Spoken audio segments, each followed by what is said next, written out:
Olá, tudo bem? O programa Cidadania já está no ar aqui pela UniTV e, claro, já quero agradecer a sua companhia no programa de hoje. Claro, estamos terminando 2021 e vamos começar 2022 na esperança de que tudo vai continuar a melhorar, principalmente na questão de saúde.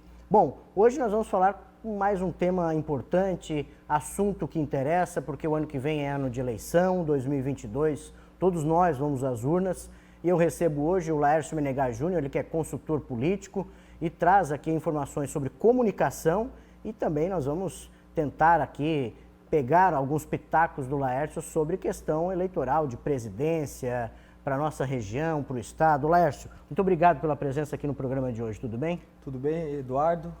Obrigado aí aos amigos da TV Unisul, agora de maneira digital, né? Agradecer aos amigos aqui e a você, né, que me prestigia aí com esse convite para estar aqui no Cidadania. É o último do ano, mas não menos importante. À tua disposição para poder falar dos temas aí eleitorais, de campanha, enfim, fica muito à vontade aí para a gente trocar uma ideia e falar daquilo que eu mais sou apaixonado, que é estratégia política, estratégia eleitoral, mandato, né? Então, estou à disposição. A tua participação nessa carreira política que você fala, ela é impressionante porque tem, é claro, derrotas, mas a maioria são vitórias. E isso faz com que você ganhe ainda mais experiência nas vitórias, claro, com as derrotas que vieram, mas são eleições fundamentais, né? De partidos diferenciados, pessoas diferentes, tudo isso aqui no estado de Santa Catarina, envolvendo também nível nacional. Eu posso citar a última atrás, como você esteve junto com Daniel Freitas, por exemplo, né? Enfim, mas passou Jorge Bueira, aqui em Tubarão, Juarez Ponticelli, Caio Tokarski. E aí eu pergunto, é uma questão de gosto realmente? Você entrou nesse ramo porque a política está no sangue, Laércio? Desde 98 eu participo do processo eleitoral. Eu fui um líder estudantil, né, Eduardo? Desde a faculdade, na universidade em Direito, eu participei dos pleitos. E de lá para cá me filiei a um partido político. De 98 a 2016 eu transitei por dentro de um único partido, pelos progressistas, todos sabem. E tive a oportunidade de aprender com grandes líderes, né, de ter a oportunidade com grandes líderes. Mesmo fazendo a universidade estudando, eu tive a oportunidade na prática de aprender política. Porque você não mata a fome lendo o cardápio, lendo o menu, você mata a fome com garfo e faca. Né? E eu tive a oportunidade de estar com essas pessoas participando do dia a dia. Você citou aí Juarez Ponticelli, um deputado, fui chefe de gabinete dele na Assembleia Legislativa, trabalhei com o Espiridião Amin, governador, trabalhei com o Leodegard Skoski, trabalhei com Jorge Bueira, fui chefe de gabinete em Brasília. E isso tudo me deu muita experiência, muito aprendizado, eu sou muito grato. De 2016 para cá, eu comecei um novo desafio, que eu saí do modo assessor para o modo consultor. Montei a minha empresa de pesquisa, comunicação, estratégia. Eu comecei a trabalhar não por dentro mais de um partido, né? Continuo com amigos dentro do partido, sou amigo, muitos são clientes agora, mas eu trabalho com todos os partidos agora, né? MDB, trabalhei nessa eleição com o MDB, trabalhei com o PSL, trabalhei com o PSD, enfim, em projetos que eu acredite. Evidentemente que tem o lado financeiro, por ser uma empresa, mas eu não pego o trabalho naquilo que eu não acredito, aquilo que não tenha propósito. E de lá para cá, graças a Deus, Eduardo, a gente conseguiu muitas vitórias. Você falou algumas aí. Na última eleição municipal de 2020, eu trabalhei em 18 eleições, direta e indiretamente. Algumas participando do núcleo estratégico, montando todo o planejamento estratégico de uma eleição, passo a passo. Depois a gente pode falar um pouquinho, se você quiser, claro, sobre esse tema. E outras eu fiz apenas pesquisas, prestei serviço dando pesquisa. Por exemplo, Palhoça, que ganhou a eleição, e eu prestei pesquisas. E das 18 eleições, nós tivemos aí o sucesso de 14 vitórias. Mas aquelas que eu mais aprendi, Eduardo, foram as derrotas. As 4 derrotas que eu tive faz com que você comece a recapitular onde você errou, onde seu candidato errou. É claro que uma dessas derrotas, inclusive, o candidato já sabia que ia perder, ele se preparou para a próxima. Eu digo sempre que a gente tem, muitas vezes, a oportunidade da derrota eleitoral, mas toda eleição, se você souber fazer, você sai com uma vitória política. Você prepara para a próxima. Se você pegar aqui em Tubarão, por exemplo, nós tivemos aí Manuel Bertoncini, foi candidato a deputado em 2006, para ser prefeito em 2008. Olavo Falquete tentou a mesma situação. Vários outros vereadores, o Evandro Almeida, quando disputou a primeira, perdeu, ganhou a segunda. Fabiano do Sertão, na primeira, perdeu, ganhou a segunda. Ou seja, se você souber cuidar do seu capital político, você sempre sai com uma vitória política. Pode sair com uma vitória eleitoral. Mas tem casos, por exemplo, como foi o caso na época do Hamilton Lemos, que perdeu para o Stipe, que saiu com uma derrota política e eleitoral. Por quê? Porque no momento de perder, não soube agradecer, ficou nervoso e muitas vezes é difícil controlar esses impulsos. Então hoje eu estou muito feliz com a Menegar Júnior trabalhando em 2 viés. Trabalhando eleição desde a parte de pesquisa, treinamento, capacitação, orientação profissional de alto impacto e também de mandato, ajudando líderes, deputados, vereadores, prefeitos a fazer o melhor mandato. Porque quando você faz um bom mandato, quando você faz uma boa gestão de mandato e comunica bem, porque não adianta só fazer, você tem que fazer e tem que mostrar. A gente vive, Eduardo, a era do Estado espetáculo. Né? A mulher de César não basta ser séria, ela tem que parecer ser séria. E comunicar bem, gestão e comunicar bem. Nessas estratégias que você citou, dessas campanhas, perdão, as estratégias foram bem definidas, você acredita? Você citou o Bertoncini, você citou o Fabiano do Sertão, enfim, pessoas que iniciaram um trabalho já pensando lá no futuro. A eleição ela tem que ser sempre estratégica para 8 anos e não para aqueles primeiros 4 anos? Então? Eu citei esses exemplos como pessoas que perderam a eleição, mas conseguiriam ganhar. Não necessariamente eles disputaram aquela para perder. Mas o que eu digo para você é o seguinte, quando você entra num processo eleitoral, a gente tem que ter um entendimento de que cada eleição exige aquelas respostas. Não existe uma eleição igual a outra. Duda Mendonça, que foi um dos magos, né, falecido, morreu esse ano inclusive, foi um dos magos da comunicação política no Brasil e ganhou várias eleições, ele cometeu um erro crasso, que ele fez 10 campanhas idênticas com o nome, esse fez, esse faz e vai fazer muito mais, no Brasil inteiro. E ele errou porque ele perdeu. Por quê? Porque cada município, cada estado exige a sua estratégia própria. Não existe uma fórmula pronta para ganhar a eleição. Quando você contrata um estrategista eleitoral para fazer marketing político, para sua eleição ou para o seu mandato, ele não vai dar a fórmula da vitória. Ele vai dar trabalho, ele vai dizer qual a sua orientação. Se ele for um bom profissional, ele vai trabalhar com pesquisa. E vai mostrar o caminho. E vai mostrar o caminho. Qual é a melhor estratégia? É aquela desenhada para você. Estratégia, eu digo sempre, Eduardo, que é como um bom terno de linho. Ele é feito na medida para você. A eleição de 2018 foi uma.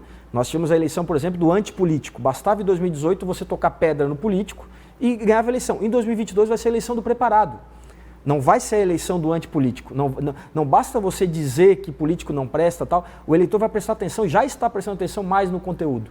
Né? Então, por isso que eu digo, a cada 2 anos o eleitor vota de uma maneira diferente. Em 2018 o tema foi corrupção e segurança, por exemplo, que motivou. Em 2022 o tema economia, que sempre é forte na eleição presidencial, volta a ter força. Não vai ser tanto a questão da corrupção. A Lava Jato, em 2018, por exemplo, ela foi a construção do sistema que acabou elegendo o atual presidente Bolsonaro. A Lava Jato, em 2022, a força dela nada mais vai ser do que incentivar ou não a impulsionar a candidatura do Sérgio Moro. As redes sociais tiveram, em 2018, inclusive a mobilização através do WhatsApp, disparo de mensagens e tal. Em 2022, o TSE já está regrando isso. Sim. Então, cada eleição você tem que estudar as estratégias e sempre baseado, Eduardo, e aqui fica a primeira dica da nossa entrevista, sempre baseado em 2 situações. Estratégia você precisa ter, primeiro, uma pesquisa bem feita, bairro a bairro, cidade a cidade, se for a questão do estado. Então você tem que ter a pesquisa te dá insumo para tomar a decisão correta. E segundo é a análise SWOT. Análise SWOT, você faz aí as ameaças, as oportunidades, as suas fraquezas e forças e faz uma avaliação do análise SWOT para quê? Para poder definir a melhor estratégia. E aí, uma vez a estratégia na mão, você faz a comunicação. Né? Você cria quais são os canais de comunicação que você vai comunicar. Não adianta se o meu público está no Facebook, não adianta eu fazer um Twitter numa cidade que não usa Twitter. Eu tenho que identificar quais são os canais, qual é a mensagem, o que a gente vai dizer numa campanha ou no mandato. Bom, nós vamos falar ainda mais sobre isso, porque a estratégia e a comunicação vão andar lado a lado. Eu acredito que é esse o caminho. O Laércio vai continuar com a gente pede uma pausa rapidinho para você que está nos acompanhando e a gente volta na sequência para continuar esse bate-papo aqui no programa Cidadania. Não saia daí.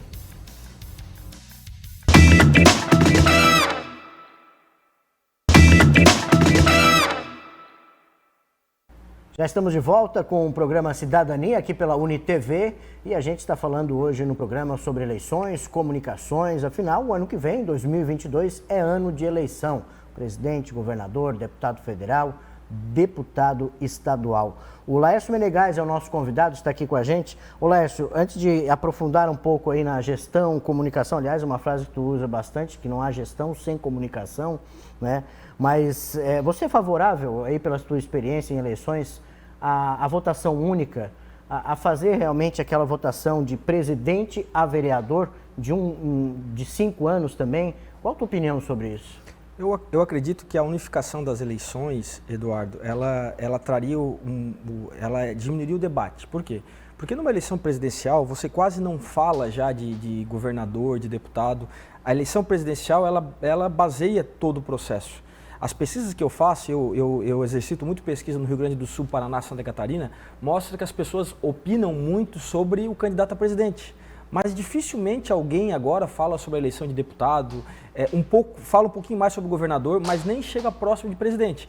Então eu defendo a unificação dos mandatos, sim, mas não a eleição junto. Eu defenderia um modelo onde você podia fazer uma eleição, por exemplo, no início do ano para prefeito e vereador e no final do ano para deputado e governador e presidente da República. Por quê? Porque senão se a gente já não fala de deputado, você imagina colocar a eleição de prefeito e vereador junto de presidente da República. Você está unificando. Você está fazendo com que os eleitos para vereador e para prefeito, eles tenham que assumir um lado, uma ideologia presidencial, para poder se eleger. Eu acho que isso é pequeno o debate. Então, a unificação de eleição, sim. A unificação de mandato. De mandato. Mas a eleição no mesmo dia, discutindo os mesmos prazos, eu sou contra. Eu acho que você tem que ter aí, inclusive acho que 45 dias de eleição é pouco. Se pudesse voltar, 90 dias é o ideal. As pessoas hoje já estão falando mais de política. O Brasil é uma democracia recente, é um bebê. Se você comparar os Estados Unidos, por exemplo, com a democracia fortalecida, eu tive a oportunidade de ter 2 experiências no exterior. Eu participei da eleição da Angola, trabalhei na eleição da Angola, na parte de mobilização, e eu fui estudar nos Estados Unidos na eleição do Obama. E a gente acompanhou, né, deixar claro, eu não trabalhei na eleição do Obama, eu fui estudar. Fiquei dentro da George Washington por 15 dias, estudando a eleição americana. E o que eu percebi? O americano vai para a urna numa terça-feira, não é feriado, o voto não é obrigatório, ou seja, o que leva ele à urna é a concepção do voto. O cara que vai votar, ele vota com a razão, ele não vota com o coração. Aqui no Brasil, as pessoas votam no dia que é obrigado, porque senão muita gente nem ia. Eu conheço gente que só vai votar porque é obrigado. Né? Muitos são assim? Muitos são assim. Muitos estão esperando aí chegar a eleição porque já passou a idade, então não é mais obrigado. Não é obrigado. As pessoas não veem o voto como um direito. Vê o voto como uma obrigação. E, na verdade, o voto é o direito. Então, nos Estados Unidos, o que eu percebi? Você vai para a urna com a concepção de entender o que tem que ser feito. Atrás da urna, Eduardo, por exemplo, você vota para presidente e deputado. Quando você vira a cédula nos Estados Unidos, você vota lá, casamento homossexual, pode ou não? Uso da maconha, pode ou não? Dirigir com 18 ou 16 anos. Cada estado americano tem as suas leis. Existe a Constituição Federal, que são poucos artigos que baseiam os Estados Unidos, e depois cada estado tem as suas próprias leis nesse processo, o que não acontece no Brasil, nesse cenário. Então lá, falando de eleição, o que eu percebi? É um voto mais consciente, é um voto que não é obrigatório. As pessoas agora podem inclusive votar pelo correio, né, nesse processo. No Brasil não. No Brasil é um voto que você não é obrigado. A nossa democracia, ela está melhorando, também nós não estamos piorando. Eu vejo hoje as pessoas opinando sobre política, participando, isso é muito bom, não só no ano da eleição. Pena que a rede social muitas vezes prejudica e assassina reputações. Infelizmente, a mesma rede social que dá voz para as pessoas de bem, também dá voz para o idiota. E o pior idiota que eu digo que tem é o idiota com iniciativa, aquele que não sabe que é idiota, sai acusando, sai agredindo, e isso a gente tem que cuidar. O TSE tem feito isso, tem começado a cuidar das fake news, tem começado, o WhatsApp e o Facebook, por exemplo, já tem, diferente de 2018, eles têm que dar explicação hoje ao TSE. É um regramento. É um regramento. Só o Telegram, que é russo ainda, que agora, da Rússia, né, o Telegram. Então ele não tem ainda uma parceria com o TSE. Mas eu sinto que essa eleição de 2022, ela vai ser a eleição do candidato preparado. O brasileiro está começando a se preocupar mais com a eleição e isso é muito bom. Tu participou estudando lá dessa eleição do Obama, né? Quando o Obama foi eleito. E aí eu te pergunto, o voto auditável ou não?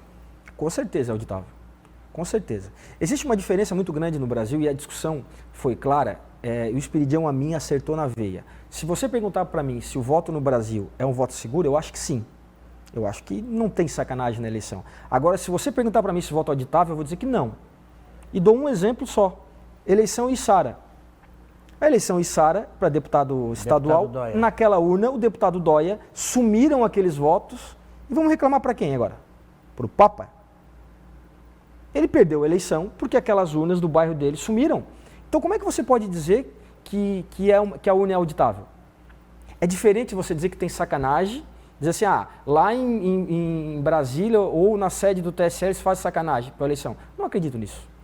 Não é que não possam fazer, mas eu não acredito. Sim. Agora, dizer que o voto no Brasil é seguro, que você pode contar ele depois, isso não está claro ainda. Olha, esse bloco passou rápido pra caramba, né? Porque a gente está falando de um assunto que é o que a gente vai viver daqui a pouco, em 2022. Mas o Laércio vai continuar com a gente e nesse último bloco do Cidadania a gente vai trazer mais informações para você. Não saia daí.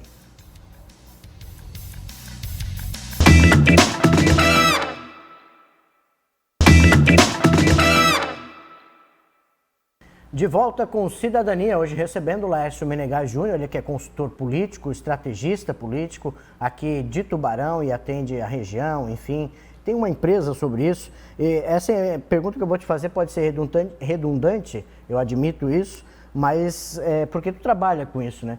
O cidadão, ele pode acreditar em pesquisa, Laércio? Assim, Eduardo, como eu falei para você, hoje eu atuo no Brasil todo e mais com foco em Paraná, Santa Catarina e Rio Grande do Sul.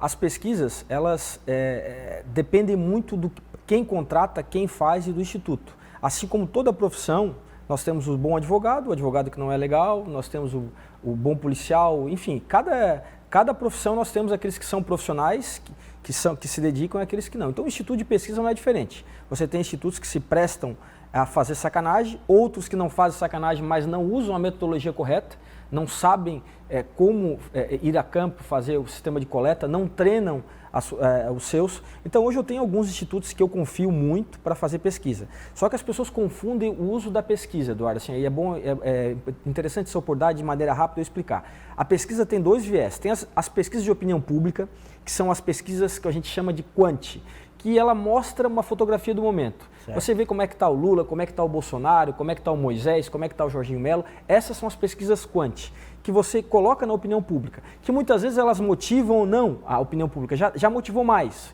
Muitas vezes o eleitor, ele queria votar em quem estava na frente, ainda tem um pouco disso, mais ou menos. E tem as pesquisas estratégicas. Quais são as pesquisas estratégicas? São aquelas que a gente faz para o candidato ter a sua estratégia. E acredite, se você não tem a sua estratégia, você está dentro da estratégia de alguém. E as pesquisas servem para isso, para entender os 3 T's que eu chamo: tema, time e tempo de comunicação. O que é o tema? Através da pesquisa eu consigo posicionar o meu candidato. O que ele defende? Qual é a sua verdade? Aquilo que não emociona não funciona. Eu preciso trabalhar com a essência do candidato. As pessoas acham que muitas vezes profissionais como eu, marketólogos, estrategistas, são caras que ensinam a mentir. Não existe isso. São pessoas que ensinam a tirar o teu melhor, a tua essência, a tua verdade e ajustar posicionamento. Não se cria candidato, eu não vou fazer com que o candidato nasça do nada. Mas eu posso pegar grandes líderes, pessoas que são na sociedade, vou dar o exemplo de 2 aqui em Tubarão, o Luciano Menezes e o Sandro da Prolinco. Eles nunca disputaram eleição, mas são 2 pessoas que, se tivesse alguém, um estrategista, tiravam deles aquilo que ele tem de melhor, porque tem uma história de vida bonita, porque sabem, foram empresários vitoriosos. Então, o estrategista eleitoral tira a sua essência, e a pesquisa dá isso. Se você fizer uma análise SWOT, como eu falei, tá? Conversar, entender o ambiente eleitoral e fizer uma boa pesquisa, você define a estratégia. Né? A estratégia é fundamental na eleição. Você faz todo o planejamento estratégico baseado nisso, em entender a pesquisa e a análise SWOT. E eu tenho uma frase que eu também digo sempre, eu sou um cara que eu gosto muito de frase, que quem planeja tem futuro, quem não planeja tem destino. Pode até ser que dê certo a sua vida, mas tu vai contar com a sorte. Se você fizer o planejamento, o futuro é muito mais garantido. E na política não pode ser diferente. Não é diferente. Né? Ô Laércio, rapidamente então vamos pincelar aqui. Carlos Moisés, ele conseguiu comprovar e continua sendo a nova política ou não? De 2 anos para cá, nos 2 primeiros anos, eu entendo que o atual governador Carlos Moisés, do qual eu participei da sua campanha, minha empresa fez a campanha dele de governo, estive junto, né? Não participei em nenhum momento de governo, mas participei da campanha. Entendo que nos 2 primeiros anos ele teve muita dificuldade, né, a aprender o processo político. Depois ele compôs, trouxe para a Casa Civil o Heron Jordani, que era chefe de gabinete do Júlio Garcia, um cara que conhece muito de Assembleia, conhece os trâmites do poder.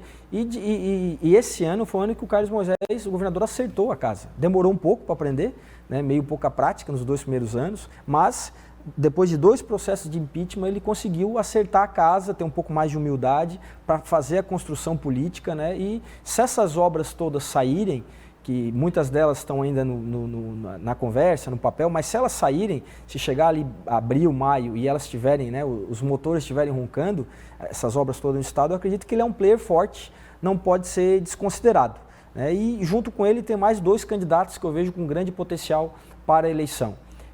Jorginho Melo e o prefeito da capital, Jean Loureiro, se renunciar. Porque tem um case também interessante com Florianópolis, um prefeito que se reelegeu muito bem.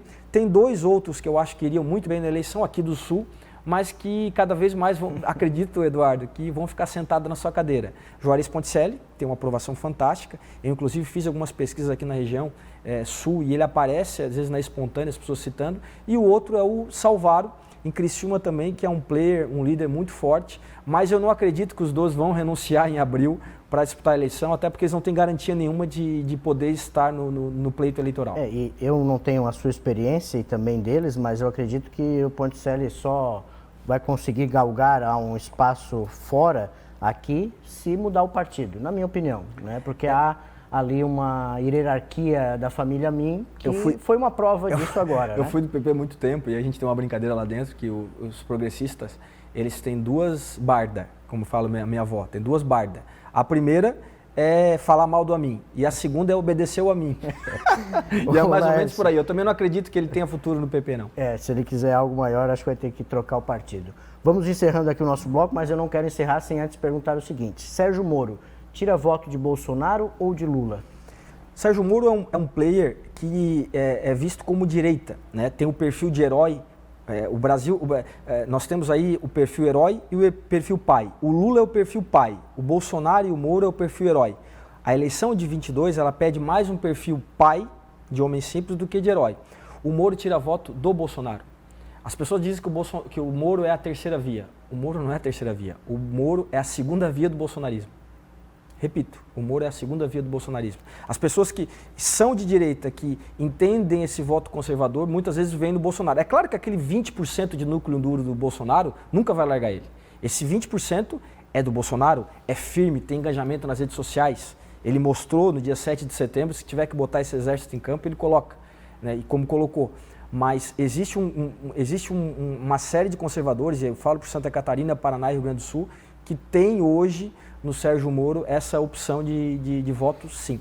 Laércio, eu quero agradecer a tua participação aqui. Sei que a gente podia continuar falando muito tempo aqui. Quero já ratificar o convite para o ano que vem aqui, quando tiver as candidaturas postas, que a gente puder falar sobre isso, a gente volta para trazer mais informações. Um bom 2022 para você e sua família. Eu que agradeço, Eduardo, a oportunidade. Em março vai ser o período que finaliza as filiações, né? E se você me der a oportunidade novamente, a gente vai estar aqui para estar conversando com os amigos da cidadania. Muito obrigado pela oportunidade. Feliz 2022 para você e aos nossos telespectadores. Legal, Laércio. Muito obrigado mais uma vez. Obrigado a você que nos acompanhou neste ano de 2021 aqui no Cidadania e continua com a gente, porque é só um ponteiro que muda, porque o ano que vem a gente está aqui de novo com mais informações para você. Grande abraço. Tchau.